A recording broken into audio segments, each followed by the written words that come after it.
Good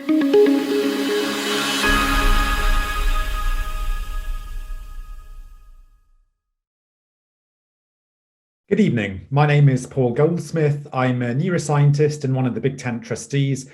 I'm delighted tonight to introduce Dolly Tice and Lord Willetts, who are going to debate whether the young are having to pay for COVID, as well as their list already of boomer pensions, paying rent to older landlords, not being able to buy their own because of when they were born, cleaning up the environmental mess. And as I'm sure you all know, these are areas Lord Willetts thinks deeply about as president of the Resolution Foundation's Advisory Council and Intergenerational Centre. Of course, prior to this was Minister for Universities and Science, also worked at the Treasury and the Number 10 Policy Unit. Dolly, we think of you as part of our family, being instrumental in helping Big Tent grow when working as our programme director and board member. Somehow manages to also fit in being a co-founder of the 50/50 Parliament cross-party Ask Her to Stand project, an ambassador of Forward Assist, which is a military veterans charity, Tempus Novo, which is an ex-offenders employment charity. And on top of all of this, somehow manages to undertake a PhD on the epidemiology of obesity, so a very important topic. Dolly, Lord Willetts, I'll leave the conversation with you for 20 to 30 minutes or so. I'll just be here to keep a loose hand on the tiller if required, nudge you if necessary. Then we'll open things up to a general discussion, run through to about 7:10 or so. So Dolly, Lord Willetts, over to you. Thank you so much, Paul. And I couldn't agree more with the feeling like Big Tent is a family. It has always felt that way. And it's such a treat to be back for this evening. So really thank you all for inviting me to do this event. I do feel immensely privileged and honoured to be sharing this virtual stage with Lord Willetts, who is someone I have long admired in politics. I really do not say that lightly. And just to put things in perspective, when he was exactly my age, he was in Lady Thatcher's policy unit in Number 10. So these are kind of big shoes to be following in terms of age, and that is pretty cool. And as many of you probably know, Lord Willetts' nickname is Two Brains. So I had to be incredibly strict with resisting the temptation to ask his thoughts on all sorts of issues, because we really are here to discuss one of Lord Willetts' main focuses, which is intergenerational fairness. And before we get stuck into the discussion, I want to make you all feel like young people again by setting you some homework. And the first of that is to read the work coming out of Resolution Foundation's Intergenerational Centre, which is the work that Lord Willetts is leading, especially the absolute whopper report that was published last October, which was an extremely comprehensive intergenerational audit for the UK. And you can find that on the Resolution Foundation website. They have a specific area for the Intergenerational Centre. And the second piece of homework is to read Lord Willetts' book, which is very relevant for this discussion, his provocative book called The Pinch, How the Baby Boomers Took Their Children's Future. There it is. So those are your two pieces of homework, but don't worry, you don't get graded on them unless you're a politician watching, in which case I'll be marking how well you do based on the intergenerational policies that come out afterwards, after this event. But on to the big question in hand: are the younger generation paying the price for COVID-19? I think because I'm still living the student dream, age 29, I just about pass as a young person, although I turned 30 this year, so maybe I move into non-young person zone. But I hope that there are actually some other young people on the call, and I would really love you to kind of speak out and share your ideas, thoughts, and especially your experiences over the last year. I've been obviously around lots of students over the last year and really have witnessed the dramatic impact this year has had on people. But Lord Willetts is very much an outspoken ally and champion of young people, and has called many times for the government to do more to engage in and involve with young people in the kind of wider policy making process, which is something I can endorse more. And when I read your Con Home article on intergenerational inequalities, which is a third piece of homework for everyone watching, I felt so grateful that someone was setting out so powerfully the multiple problems, real problems that people of my generation and below face, which has been laid out in part by Paul. The inability of getting on the housing ladder, being screwed over by private landlords, a very real problem I faced multiple times, often living in shoeboxes with about 8 other people, the temperamentality of the jobs market, the rise in and normalization of almost rights-free work contracts, the almost suffocating pressure our education system puts on people, which then spills over onto life afterwards, the completely unequal weight, which, I say, recognizing it as someone doing a PhD, but the kind of completely unequal weight we place on people going to university as opposed to alternative post-school routes, the drastic rise in mental health problems, the daily reminder of what seems like everyone else's perfect life on social media, which I think is grossly underestimated in terms of the impact and pressure that puts onto people. And I could go on, including the huge additional recent layer of the pandemic, which we'll discuss. So what I'm trying to say is that your work has spoken to me personally big time, and it's something I very much recognize other people facing much too. So I thought it'd be good to discuss this methodically, or as methodically as we could do, and to end importantly on a positive note.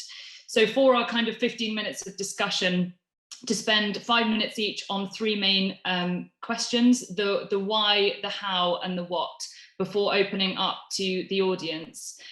So do please start adding your questions into the chat, and Paul will bring those in later. But really, to begin with that why are we here discussing this question? Why is there an intergenerational fairness problem? Well, that is a very big question indeed. And thanks for the invitation to try to answer it this evening. And I'm a great fan of Big Tent and everything you do to have these type of conversations. So for the why, the starting point really has to be the size of a generation. If you're a big generation, which is very simply defined as lots of babies being born in a particular year, if you're a big generation, the conventional view used to be that's a problem. It's a more competitive labor market for you. You've got more, it's a more sharp-elbowed environment for you. But actually, it's turned out that being a big generation, which is particularly true of the post-war generation that I belong to, born between 1945 and 1965, means, first of all, there's a lot of voters. And secondly, there's a lot of market power. There's a lot of consumers in the marketplace. And if you've got electoral power and market power in the modern world, that puts you into a very good position. So that's, I think, the driver. So it's turned out that it's better to be a big generation than a generation which is smaller. And then the second big economic trend has been that in the past 10 or 15 years in particular, but it began before that, the value of the assets of the nation, the wealth of the nation, has increased relative to the income or earnings of the nation. In the first half of the post-war period, total national wealth was about 3 times income. It's now risen to about 7 times income. And especially for me as a conservative, I think that is a really important change. It means that any attempt to acquire an asset by earning has become a lot harder. And the move from income to wealth has become much tougher to make. And it does mean that inheritance has become more important. And it means that social mobility, therefore, is harder. So a society where the increase of wealth, where wealth has come to matter more relative to earnings, and where being a big generation works to your advantage, I think are the 2 main factors driving the problem that you so eloquently described, Dolly. I'm kind of curious, linking on to that, sort of why for you this became such a particular issue of focus, and because the problem definition world, you could do all sorts of stuff to kind of focus on a particular area, but this has become such a central part of your work now. Yeah, and I first wrote my book, actually, it was published in about 2010, and I wrote it obviously in the years running up to that. And there's 2 types of explanation. One explanation is I was in the shadow cabinet, and during the long years in the shadow cabinet, I spent most of my time shadowing either education in various forms or work and pensions.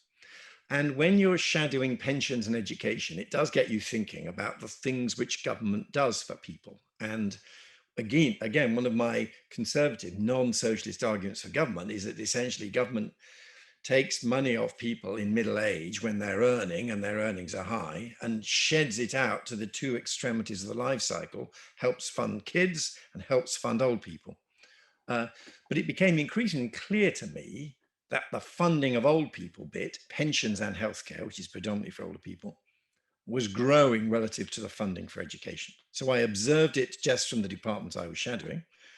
And then just being more personal, we had 2 kids and it was just starting to get, my wife started saying to me, how are our kids ever going to get started on the housing ladder? And I found that if I said to them, yes, I remember buying my first flat in Clapham, age 24 or 5, with my salary as a Treasury official, and it cost me £30,000. And the mortgage wasn't tightly regulated and you could afford it on a 3 times earnings mortgage. They just fell about, some mixture of horror and amazement. And so the personal, and I think I find lots of people who buy my book, it's youngsters who buy it and say, I'm going to give it to my parents, because that world where all these routes to adulthood had seemed relatively affordable and straightforward, I'm seeing it through the eyes of our 2 kids who realize it's very tough now. So interesting. I mean, on the education front in particular, and I would love to move to the housing because I know that's a big one, and you raise it again as the very real conversations within your family.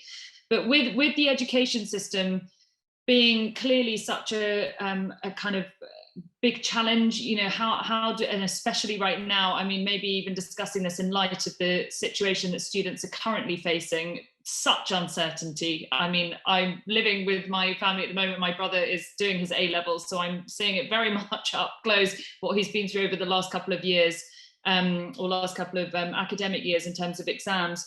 Why do you think the education system has resulted in this kind of pressure? Why have we moved towards such an obsession with exam results and one size fits all approach, and yet we are in a mixed system? So there's the kind of intersectional problem in regards to where you are lucky enough to go to school or unlucky enough to go to school. So with the education system, why is that the problem arising from there? Well, education has become more important, and there's been a kind of arms race of parental investment in kids, in which the amount of, so you've seen surges in things like spending on private tutoring, even if you're in a state school. And so the education environment is far more competitive and far less forgiving. So if you get some grades wrong in a competitive environment, if you underperform, it's much tougher. I messed up my A-levels, and the system then was far more tolerant of those sorts of problems than it would be now. And I was again struck by the caricature in which, because part of the other problem is my generation, the boomers, paint a caricature, an unfair picture of young people in order to justify what's happening, as it's somehow a punishment for moral failings in the younger generation, to avoid the fact that we ourselves as policy shapers over the last 20 or 30 years have created a lot of this environment. And one of the things you used to be told all the time was, well, of course, young people, they don't work hard anymore, or they're not studying like they did. And my experience, both anecdotal from having visited lots of schools and colleges and universities in my time, but also from the evidence, is younger people are working harder in education than they were. They are more studious and more earnest, and there's more time going into homework, and Saturday jobs are disappearing, and exam preparation time is taking over. So this is happening despite young people working so hard. And we have created a system in which the returns in the labor market in the early years are very poor. The actual earnings of people in their 20s, the real earnings of people in their 20s, are now lower than the real earnings of people in their 20s 10 or 15 years ago. So yeah, it is a much tougher environment, and we've got to do better on education, better on labor market, better on building up assets. I mean, before moving on to the kind of how question, more into the positives of the way out, On the housing front, what do you think the root causes are? You know, why are we in this situation where it is impossible? I mean, I earn 18 grand, so there's no way I could ever buy a house. Oh, and this is where you're right, we should be optimistic. And the other thing I would say, and occasionally I'm caricatured as a sort of generational warrior who wants to put the generations against each other. My view is that a lot of these problems are kind of problems that arise from failing to think systematically about the interests of younger people and just assuming it's bound to be all right for them and it's always better for the next generation, so they'll be okay. My view is that when you ask people to look at this evidence and think about our obligations to younger people, most of the older generation respond and understand that. And again, sorry to keep on coming back to the politics, I actually think that there's a really powerful political message of appealing to what we older people have as our obligation to the younger generation. And another issue that first got me into this then was housing. And when I used to face the electorate regularly as an elected MP, one of the trickiest issues, and I don't know if George Freeman finds this today, but was when you would go to a meeting of the local residents association in the constituency, who were all protesting about some new housing development. And the local residents association was not bad people. They were all people who were involved in local charities and governors of local school. They're all aged over 50. They all turned up. They all owned their own home already and were opposing a new housing development.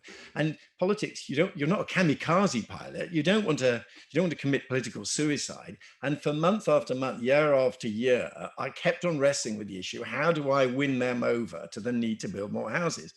And I found the best way to do it is to say, hang on, look, I know the streets you're in. Those were streets and houses that were built in the 1960s and 70s for your generation when you were young by the previous generation. Don't you think we all have a similar obligation to provide for the younger generation the same kind of opportunities that we ourselves have benefited from? That's why we need to keep on building houses. They were building 300,000 houses a year for us through the 1950s and 60s. We're now down to 150,000. That's why your own children and grandchildren are finding it hard to get started in housing. And the evidence from the polling is that this is an area where attitudes have really shifted. That's why I'm an optimist. It used to be the case 10 years ago or more, if you ask people the crucial question, do you agree that more houses need to be built in your area? It's the in your area is the punch bit. That got about 25% agreement. Last time I looked, it's now up to above 50% agreement. And so the underlying long-term challenge is just to get more houses built, and it's intermittent, but I think the trend and the public support for more house building is one of the most optimistic examples we've got. Yes, people do understand the interests of the younger generation. I mean, that moves very, very nicely on to the kind of how do we create the conditions, and I'd be very interested, please do bring it back onto the politics of it, but how do we create the conditions where we can meaningfully kind of begin to tackle these problems? And I'm particularly interested in your experience from deep inside the kind of senior parts of government policy making.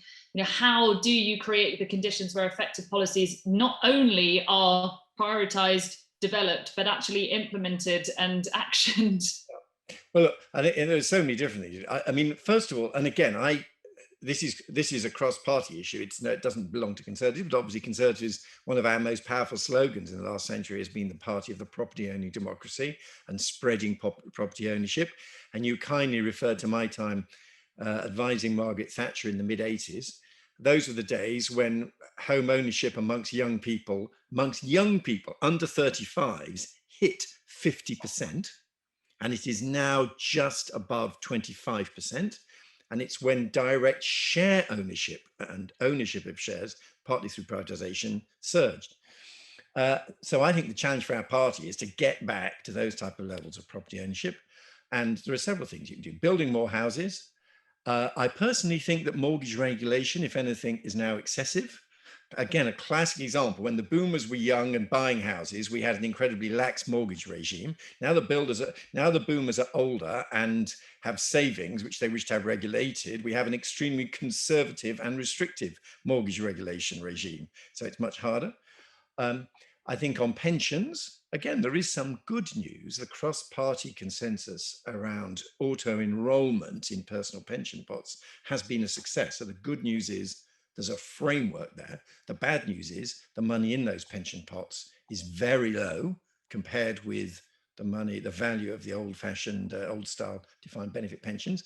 But again, there's now a vehicle. We can use this framework where you can imagine top-ups for people under 40. You could imagine asking employers to make a rather bigger contribution. You could imagine rules making it a bit more flexible to borrow against the money in your pension pot.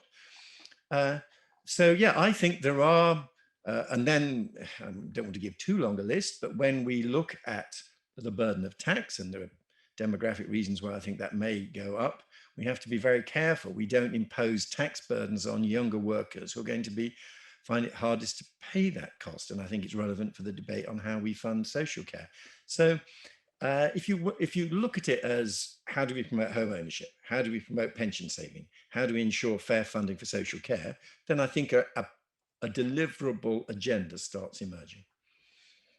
I mean, again, that how question is so difficult to unpick it from the what, which tends to be the kind of policy ideas and solutions that you set out in terms of kind of creating the conditions in which this is possible. Can I almost challenge you on, if you were to say from now after this event, what are the next steps to create that condition that really would enable this to be put into action? What do those need to be? Well, I would say and I think one of the questions touches a bit on this. I mean, there is the most radical proposal in our Resolution Foundation report, which didn't get a warm welcome when we produced it, but I think is increasingly relevant. We proposed a £10,000 capital grant to people when they got to about the age of 30, which could be used either to put into your pension pot. It could be used as a deposit, either for buying a place or even just a deposit to help rent a place. And you could imagine being able to use it for education and training. And I can still remember the media interviews where the journalists and the interviewers said to me, hang on, £10,000, you can't get anything for £10,000, why bother? To which I'm afraid the answer is that giving £10,000 to someone aged 30 more than doubles the wealth of at least 2/3 of people aged 30. Their assets are so modest relative to these challenges that actually it's quite a significant start. And it does mean that you might be able at least to start seeing your pension, getting into your pension, some money into your pension earlier, or help get some extra educational training. So I think that would be a place to start. And also, absolutely, more on housing and house building and funding the acquisition of a house. And in terms of kind of really thinking about now, setting the scene for emerging out of a pandemic, I mean, you have been writing about this, talking about this over the last year, the disproportionate burden, and there are all sorts of challenges about whether the restrictions have been fair, necessary, needed when it comes to the younger generation. So what should be, being done now for them? Well, there's a sort of labour market effect, and look, it's not all bad news. I mean, the story has gone roughly like this. First of all, young people were increasingly concentrated in exactly the sectors that have been worst hit by the epidemic. We know what they are, retail, hospitality, and interestingly, when we look at it, young people, especially under 25s, but to some extent under 30s, were very heavily concentrated. So economically, they've been worst affected. However, the good news is that youth unemployment has not risen quite as much as was expected and feared. And one reason is they have stayed into education or piled into education. So there's more have stayed on at school, more have stayed on at college, more have applied to go to university, more who are at university have applied to do a master's for a 4th year. So essentially, because of the poor prospects in the labour market, they've stayed on in education. We should fund that and welcome that. and try to provide them with the information and advice they need to make the most of those opportunities, so that they then, when they go out into the jobs market, they go to where the jobs are. And this is where it's frustrating. There are still more young people applying for jobs in retail than in social care, despite the fact that there are very few jobs in retail, so they keep on failing to get the jobs. Whereas if any, the area where the ratio of vacancies to job applications is most favorable is social care. That's where there are a lot of vacancies. And if you apply for a job, your chance of getting one are better. Now, so the first kind of just starting at the absolute basics of a labour market, getting the basic qualifications you need to work in social care is not a long and elaborate process. Some of the qualifications are relatively accessible and should be funded.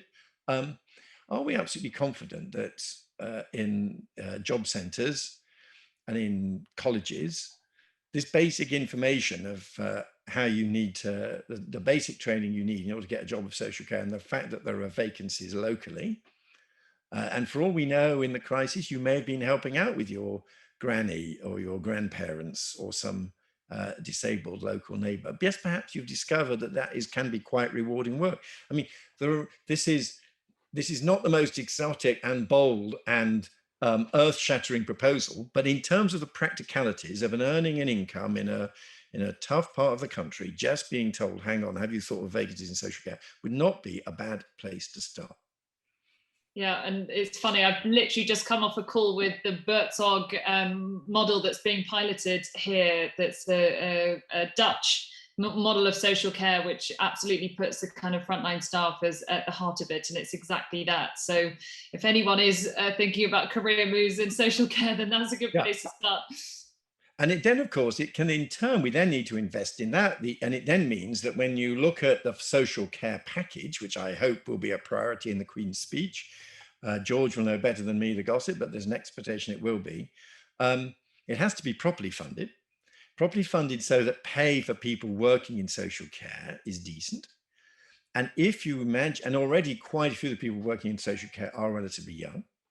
So you also want to provide some training opportunities so you can move up the ladder and advance. And when it comes to funding social care, it is reasonable, I think, to expect older people who do have assets to draw on those assets up to a cap. They shouldn't be where they're going to lose their house altogether, but they should be, or lose their house full stop, there should be a cap. And you could also imagine it being a claim on the estate rather than the money they have to find straight away. If you do it all like that, then an effective social care policy starts also becoming quite a good intergenerational exchange. More, better paid, better quality jobs for younger people, funded partly by drawing on the assets of older people, but not as some sort of abstract proposition, to do something very worthwhile to improve the quality and in standards in social care, which the epidemic has revealed is one of our vulnerabilities. So that's the kind of way I would try to make progress. That's a brilliant idea, and Mark, I'm sure you should come in at some point to talk about your things. I've got one more question to finish before handing over to Paul to open it up to everyone else. I wondered whether you could comment on the kind of intersectional issue, the idea being, if anyone's not familiar with that term, but that, all young people aren't the same, funnily enough, and there are massive inequalities within the younger generation itself. So to touch upon the intersectional issue within that, and maybe a final call to action before we then move on to the questions from the audience. Yes, so of course, there are also intra-generational issues. But I think the driver here, which I touched on at the beginning, is the rise in inheritance. And when I started in politics and public policy back in the 1980s, there was a kind of assumption that the family was a decaying and less significant institution. Individuals make their own way in the world. Family was weakening, divorce rates rising, family was on its way out. One of the paradoxes of modern Britain is that the family is becoming more and more important. Intergenerational exchange, even if it is socially and in terms of public policy weakening, privately, everyone is absolutely doing their best for their own kids. So there's the bank of mom and dad. And also, and interestingly, I think that this ties in with quality of housing, because young people are in such cramped accommodation. There's also the warehouse of mom and dad, where a lot of the stuff gets stored. We have also observed at Resolution Foundation a decline in job mobility, and one reason for the decline in job mobility is people are staying closer to their parents or grandparents. And sometimes you find implicitly in the bank of mom and dad funding the house or the flat purchase, a bit of a hint. And of course, it'd be great if you stayed somewhere near here, so that as we get older, you might help look after us. So there's so what we're seeing in a world of less mobility, closer, stronger intergenerational family ties, and inheritance mattering more. And my picture of Britain is we as other forms of intergenerational exchange decline, so we're more stratified, we have less social contact with people of different ages, we're more likely to work in an environment with people of the same age. The family has become more and more significant. The tall, thin bamboo of the family, the vertical exchange there, and the family has changed the other way. The family size has shrunk, so we have fewer siblings. But because of increased life expectancy, you're more likely to have grandparents. So just as the rest of society is being more horizontally age separated, the family is becoming more intergenerational, with fewer people in the family your own age, but more people in the family of other ages to whom you look for financial transfers and support.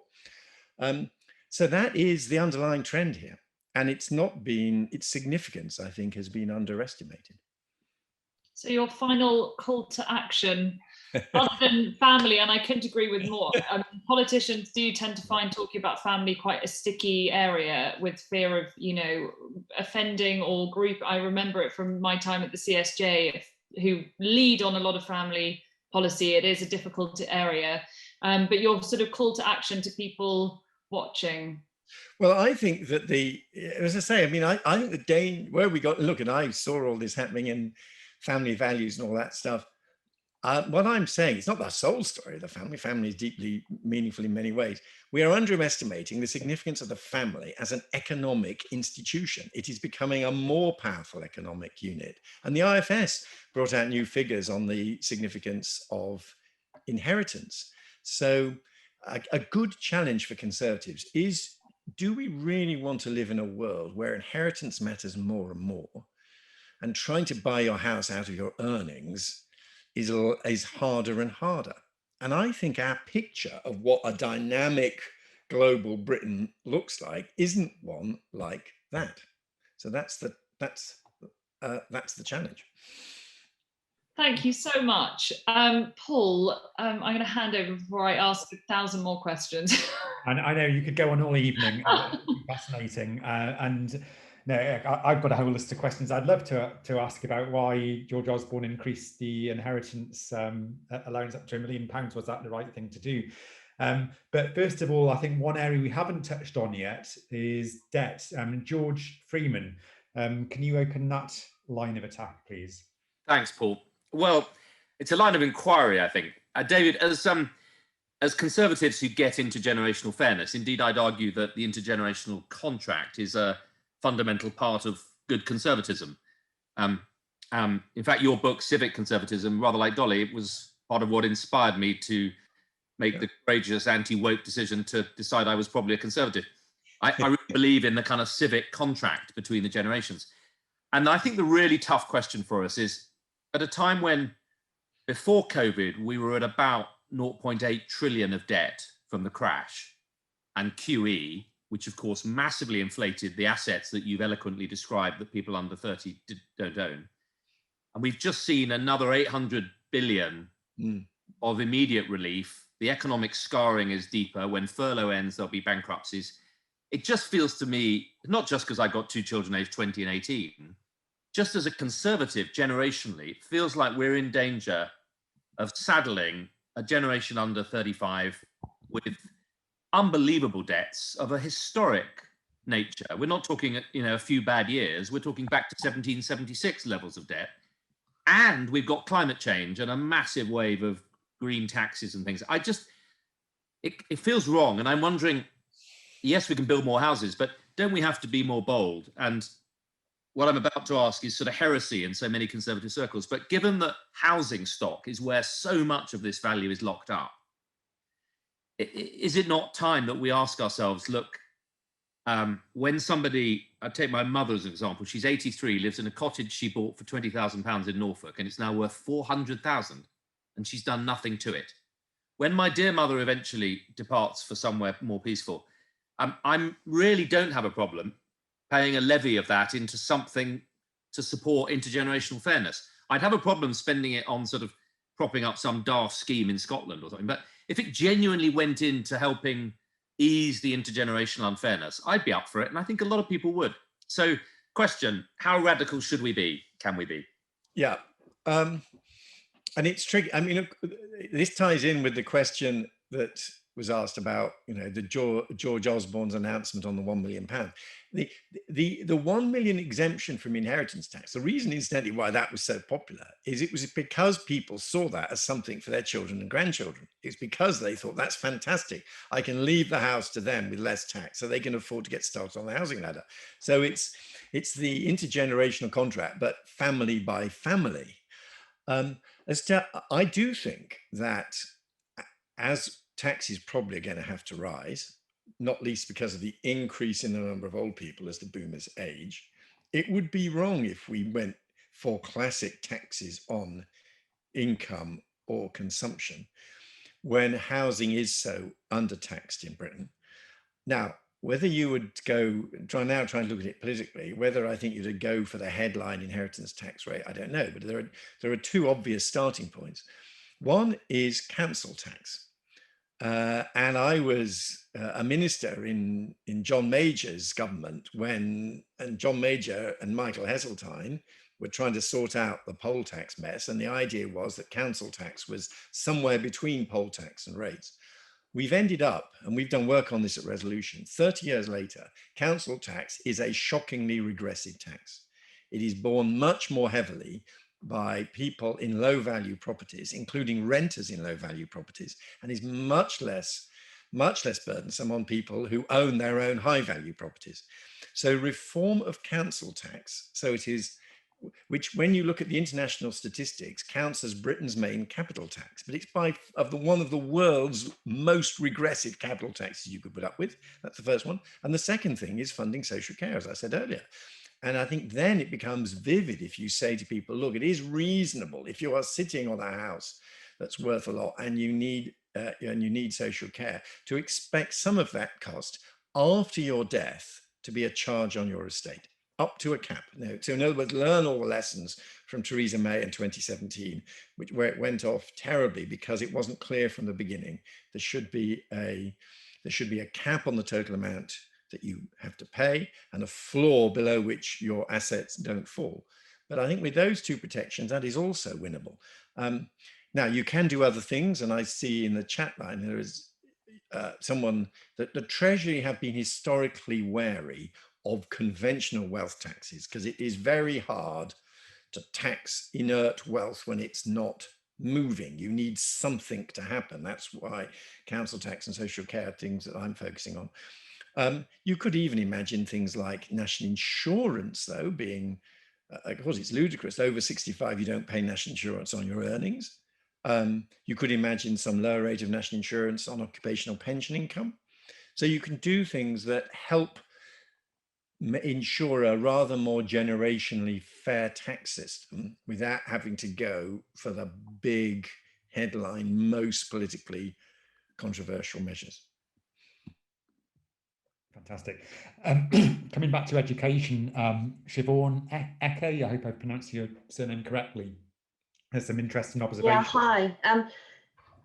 I think education has the potential to be somewhat of an equalizer. I say that as somebody who's worked primary, high school, FE, HE, and utterly depressed by the experience, frankly. I don't think we tap into the talent of our young people at all. We've got primary school pupils who can run businesses. We've got high school pupils who are creating socially astute housing accommodations, which I saw a Dutch consultant talk back to me about yesterday. I'm thinking I had high school students coming up with this idea 2 years ago. We're not asking them to contribute to planning their future. I have a daughter about to go to university. The debts she's going to take on are mind-boggling. And I just think, our young people are going to be paying 50, 60K in debt, and then they're coming out of university to what? With what? You've got businesses saying, well, they're not equipped, they don't have the employability, the capability. The government's answer is to create organizations like the Career Enterprise Company who just paint a little bit of daub on it. I don't think the government knows what to do with education. It's industrial revolution vehicle, and it scares me on a multiple of levels. I think we're failing our young people. Well, behind that, and following in the chat line, there's a lot of questions about education, and everybody's too polite to put it. But let me put the question to myself like this: what does the author of The Pinch and the Intergenerational Campaigner think of the policies of the universities minister who put in 9K fees and left students with all this debt? So that's the question behind it. So let me just engage in that. I mean, first of all, I would say, and I was, of course, I'd already written The Pinch. I was very aware of these issues when I was working on higher education policy. First of all, when you say debt, it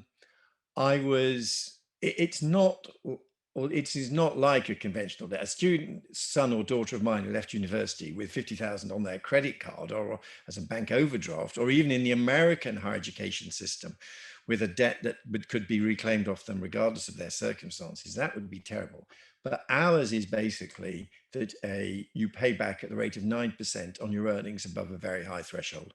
And I did actually get in touch when we were doing all this with the Council of Mortgage Lenders and said, how will this all be counted? They said, don't worry, this is not going to count as a stock of debt that lowers the amount of mortgage you can take out, which is what parents worry about. They say instead it will be a fixed outgoing, and it'll be a fixed outgoing as basically 9% above a rather high threshold, which is now over 27,000. So it was not I rather regret the way, partly we were trapped in this language, it's even talked about as a debt. And I also think that we could, if anything, we could lower the threshold, but also lower the interest rate. So people saw this obligation to pay back gradually falling. On education, I think you're right. It has become terribly exam oriented at all levels. I think myself that we will continue to see a lot of young people opting to go for university. And the media narrative has always been there's too many people going. But compared with the alternatives, if you want to go and if there's something you really got an interest in, I would still recommend it to a young person, because it's the kind of transition to adulthood from leaving home, moving away from home, but in a semi-supervised environment with an opportunity at last to study subjects you enjoy, rather without the same strict exam framework you have with GCSEs and A-levels. But we've also got to have a good apprenticeship and training offer as well. And we've also got to make sure that our higher education itself is very vocational. It's not all just conventional academic stuff. It's sometimes assumed everybody goes to university, goes off to study history or medieval philosophy. If you go to Teesside in Sunderland, you do automotive engineering because there's a course designed for people to work at Honda and Nissan nearby. So I personally think in the expansion of education opportunities is one of the best things we can do for young people in these circumstances. But they've got to be rather more flexible, as you say, Siobhan, compared with what they've been like recently. And I think there is that challenge with sort of relevance, because as has been mentioned earlier, there's a qualifications arms race, which then just leads to more and more debt and a bit of a divergence from skills. And everyone knows that we need more technical skills, but the key is status. The status follows the traditional academic qualifications still. So there's a psychology, there's a positioning to a lot of what we've talked about. And Ben, Rich, I wonder whether you can pose your question relating to that. And then after that, we'll bring in Mark Essex, who may have a couple of solutions. Ben. So my question is actually what I've put in the chat, which is, we've discussed, and lots of other people have put things in the chat. which are about ways of getting money to young people. And I'm relatively comfortable that there's lots of models that we could follow. The big challenge is, how do we change the political narrative, and what are the options that make that possible? And I was struck by David's story, about talking to the residents' associations and saying, well, this is about, what your parents' generation did for you and us doing it onwards. What is the narrative that makes it possible for politicians to have the guts to deal with this issue? Yeah, and I completely agree. And politics is absolutely about providing powerful stories like this. And I think, and this ties in with some of the ways in which George, throughout his career, has been trying to refresh politics. There was a very interesting kind of thought experiment which an American researcher did. And it was all framed in terms of there's a local, what do we do with a local woodland? And one group of people, caricature right-wingers, said, sell the local woodland, reap the benefits, and distribute the money. There was another group of people whose essential argument was we should provide, we should take it over as a social amenity. But by far the most powerful narrative that anyone could use in this context was the only reason we've got this local woodland is previous generations have planted it and looked after it. And we have an obligation to pass this woodland on to the next generation in the same condition or better than we found it. And that argument, which wasn't explicitly about either economic return or immediately broadening access, was more powerful than either of the two classic political ones. And I think it's a way into all these issues. And at the moment, in terms of the topic for our conversation today, we know younger people have made the heaviest economic sacrifices during this epidemic. They had the least risk of getting the virus, and they've had the worst hit in the labour market, though our own resolution work has shown some kind of also quite severe hit if you're over 60. But we've got this group of people whose education has been most affected and whose jobs have been worst affected, and who've actually done it for the rest of us when their own health risks were the lowest. That, if that isn't the starting point for someone then to go on, the Chancellor or someone else, and therefore we are doing X, therefore we are ensuring that they don't also fund the social care that older people need. We're going to do our bit and fund it ourselves. Therefore, we are going to invest in better quality training to help them get jobs. Therefore, we are endowing them with a capital grant to help them get started on the housing and to build up their pension. I think that's the starting narrative, but and it seems to me to be a powerful one. But of course, when you get into day-to-day politics, you've got to work hard to win these arguments. But I personally think it is winnable. Thank you. I mean, Mark Essick, you thought a lot about this with your public policy work at KPMG. How can the cabinet make it politically palatable? Oh, well, the last bit of that isn't really my bailiwick, but I thought a lot about it because David Willetts has inspired me with his wonderful book, which I read avidly, cover to cover, like a thriller. Yes, somebody's got it, and someone has explained it from. I love the bit that started out with how Anglo-Saxons in forests and lived in smaller units because of clearings, and it just made sense to me, and it was fantastic. So, I mean, standing on the shoulders of giants. But look, I put in the question something about a universal basic inheritance, which is a much better UBI than the other one. And David said, give 10,000 to every youngster. I think that's a no-brainer. I'd make it the cost of the degree, and then you really have got some parity. You can say, look, you can go to university and we'll fund it. Or you can have a deposit on a house and part of the capital owning democracy.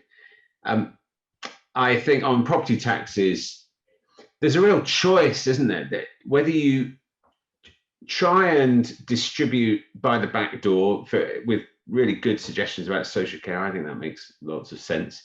Or do you take the argument head on and say, look, it is unfair. You've had George Freeman's mum, you've had a 4 times real terms untaxed wealth increase. How about we take a third of it? When you die, don't take the money out of the property market when you might need it to buy something else. And do you try and hide it, or do you go for it and say, let's make the case and be honest about it? And by the way, it's more than the other lot are doing for you. And that's a political decision. I don't know. If it were me, I'd make the case. The other thing you do is you accept the whatever the word is, the thingy window, and you say, all right, maybe we can't get a property owning democracy, but at least let's make things better for renters. It seems to me that security of tenure is something money can't buy, right? Every other part of owning a house can be replaced by a financial service, life insurance, a pension, shares for an investment, but you can't buy security of tenure in this country, no matter, well, unless you buy your own home. So if you're locked out of that, you have no access to a home for your kids within the catchment area of the school for more than 6 months before someone can chuck you out on Section 21. That can't be right. So either fix the problem or at least treat the symptoms, it seems to me. And I think we should make the case. And I've talked a bit, the last thing on degrees, it's a lot of money. And the only bit of my degree wasn't a lot of money, but the only bit that goes on my CV is Maths 2-1, 3 syllables. That's all you get for 60 grand nowadays. We don't measure all the things that David talked about, the spin-off benefits, the early responsibility, finding your way in the world, making a network, soft skills like judging sources. We just say Maths 2-1. Why don't we start measuring those spin-off benefits instead of just saying, well, that will just happen by osmosis? And then alternatives like early responsibility in a hospitality job, where you get some of those benefits as well, you can then weigh it up and say, do I want to spend 60 grand on the badge? That's mine. Before you reply to that, I want Jacob Field-Gibson and then Joe Zamet-Lucia to pose their questions, because they all form a basket, a similar basket. Jacob. Hello. My question is whether measures such as Sam Jima's suggestion from 2019 of doing things like abolishing income tax for under 25s or other similar offers to younger people would potentially be a good move in fixing intergenerational unfairness and getting younger people on the housing ladder. And Joe? Thanks, Paul. This is an area where I get somewhat irritated, if not angry, which is, it seems to me that universities these days can charge whatever they'd like, and we don't question it. What is the price-value relationship being offered by tertiary education? I remember having this conversation with a professor friend of mine in the US who was encouraging his students to take up PhDs at huge cost. And when he explained it all, I said, well, if you're a banker, you'd be done for mis-selling, because the benefits are nowhere near what you're promising. And we still tolerate student fees being essentially stolen from students and diverted to career boosting research done by the academics, because that's what they care about. Teaching has become a secondary objective of universities because that's not what the academics are rewarded for. So the whole structure is broken, and I find it infuriating.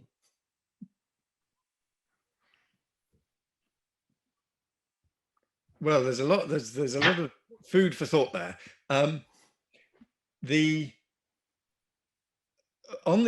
On higher education, I'm always tempted to say we should have another Big Tent event specifically on higher education, because I'm detecting in the chat as well quite a lot of concern about higher education. And look, I've written a book about that as well called University Education. I'm more optimistic than some skeptics about the value of higher education for young people.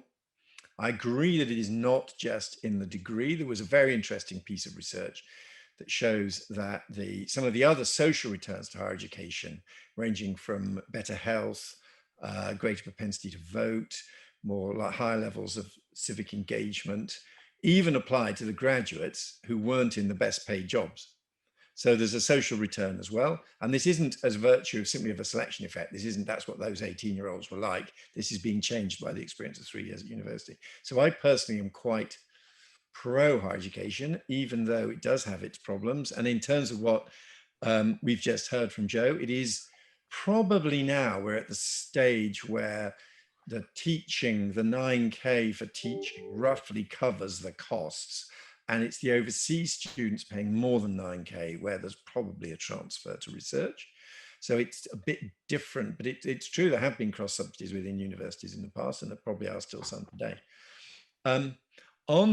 On the other issues, and Mark's original list, which was an incredibly ambitious list, his point on renting is very important. And let's face it, it's a political dilemma for conservatives, because one of the things that when people say to me, the problem is young people don't vote. And if only young people, it's not just that they're a smaller group by age, my original observation at the beginning of this conversation, they've also got a lower propensity to vote. If they weren't so bloody lazy and turned out to vote, things would be different. So at Resolution, we did an investigation of why are young people less likely to vote, and why has there been a bit of a downward trend. And the driver is very clear. It's because there are more and more young people moving around in the private rented sector. The rise of private renting, as distinct from relatively stable social renting or home ownership, the increase in the propensity in the chances of young people being in private rented accommodation pretty much perfectly matches the declining propensity of young people to vote. And it is much harder if you are moving every 6 months from one flat to another flat, especially actually since some of the tightening up we introduced. Getting onto the electoral register is less straightforward. So now this really is a tricky challenge. Should we make it easier for people to get onto the electoral register, especially private renters? And to which party's political advantage is that immediately? And what is the long-term civic benefit? That's, I think, a highly charged issue. And I agree, we used to have a picture that you might have a few years in the private rented sector in your early to mid-20s, after which you bought your place. Again, we've shown in some work we did at the Intergenerational Centre that we're now at the stage where quite a lot of families with young children going to school are in the private rented sector. And you suddenly think, so you may not have a legal right to stay in any place for more than 3 months or 6 months, but you're trying to get your kid into the catchment area for a local primary school. So an environment where there are lots of families raising kids in the private rented sector does, I think, change the balance of the argument towards greater protection for tenants in the way Mark suggested. Thank you. Actually, what the question I thought Jacob Field-Gibson was going to ask was related to student debt and how it is understood by students. And Jacob is a student and says that most of his friends don't understand it. And related to that is the moral defendability of the 6% compound interest rate that we have on university fees. So any thoughts on the positioning and psychology of student debt? My personal impression, and look, I've been involved in this for many years. My personal impression is slightly different. I think the students understand it, but the parents don't. I think students completely understand that they don't have to pay up front and that they'll pay back out of PAYE when they're earning above what is actually now quite a high income, if anything, too high an income. It's the parents who think, hang on, there's this scary letter from the student loans company every year.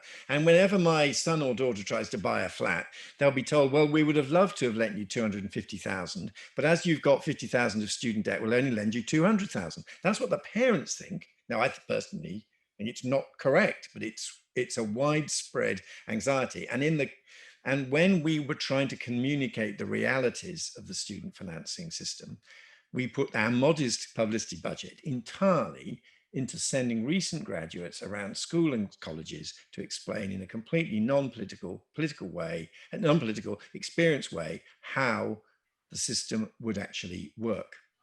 But there was no means of communicating with 40-year-olds reading the Daily Mail scare stories about the volume of student debt.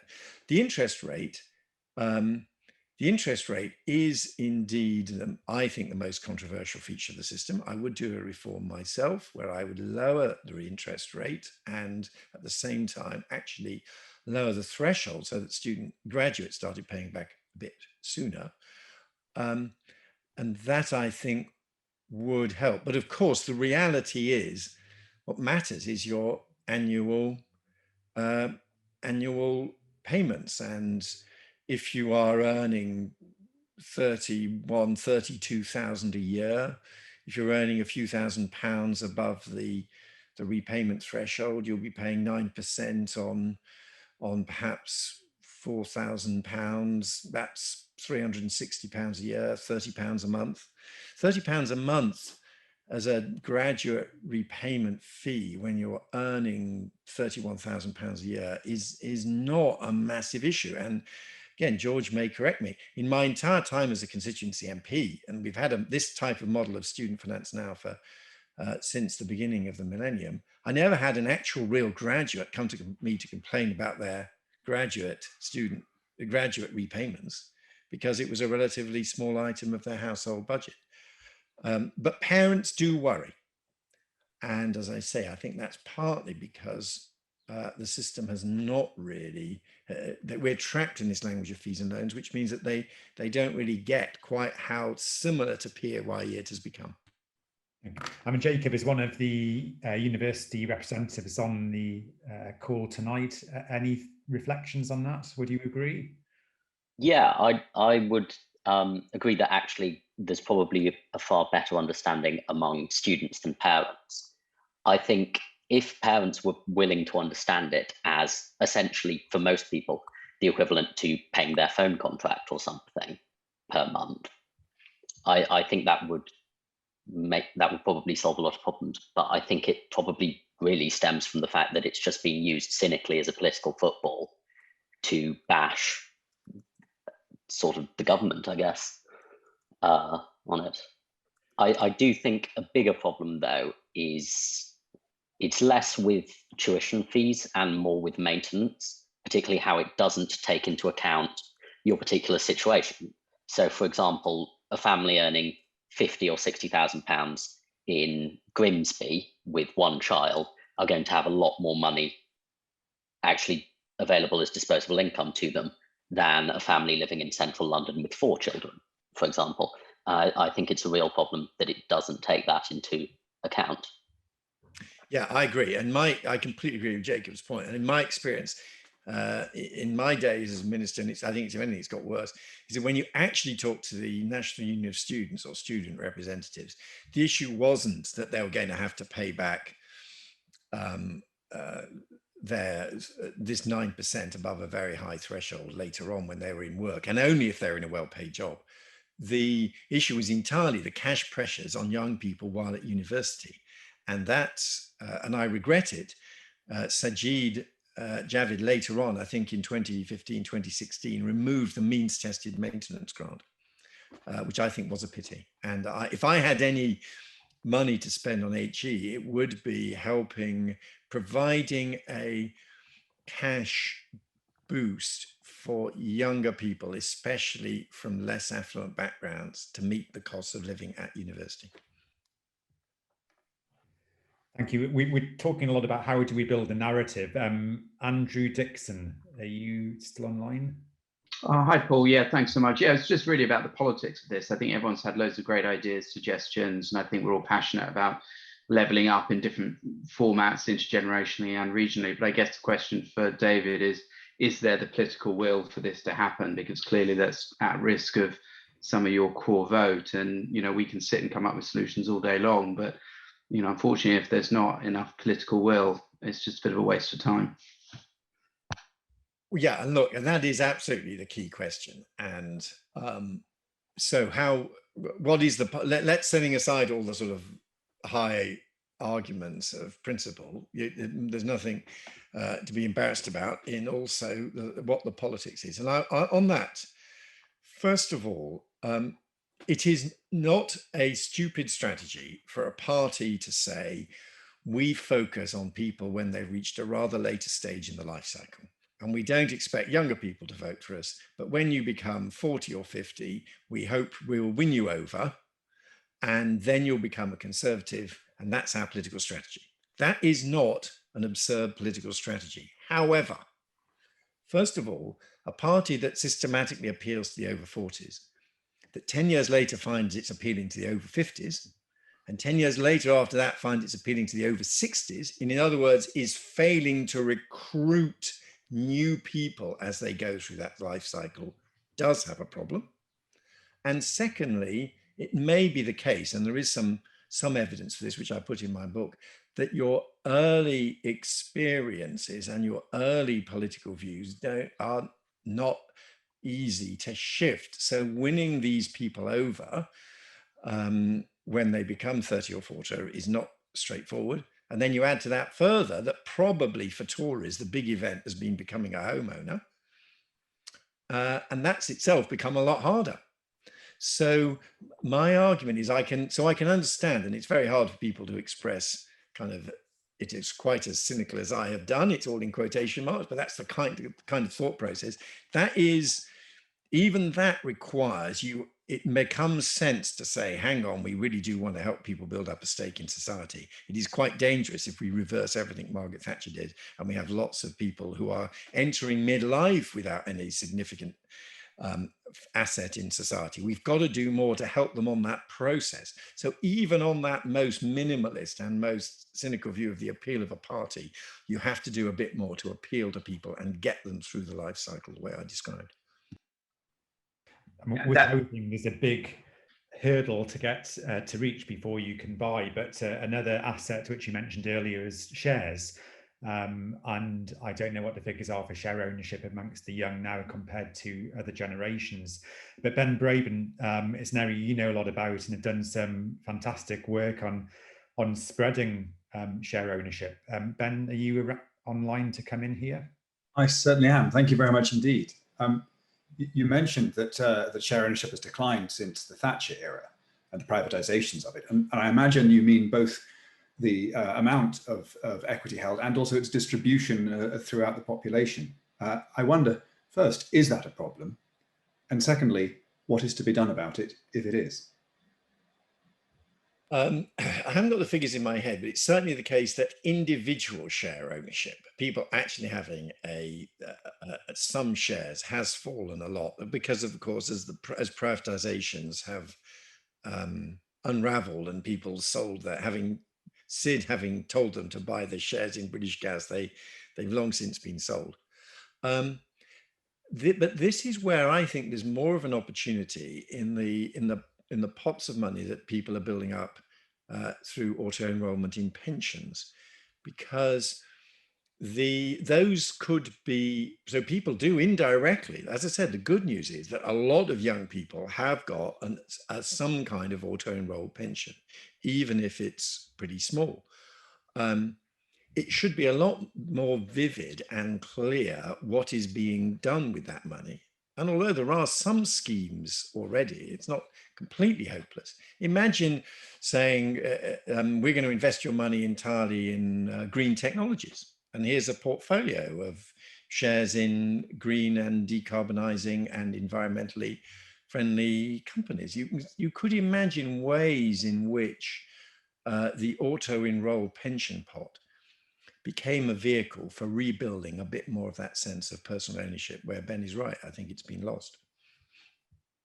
Super. Well, thank you. I mean, I think we're up against the hour now. So I just want to say thank you, Dolly, but particularly Lord Willetts, for an incredibly insightful conversation, as well as all of our contributors for helping shape the debate, ways forward. As always, we do internalize these learnings into Big Tent.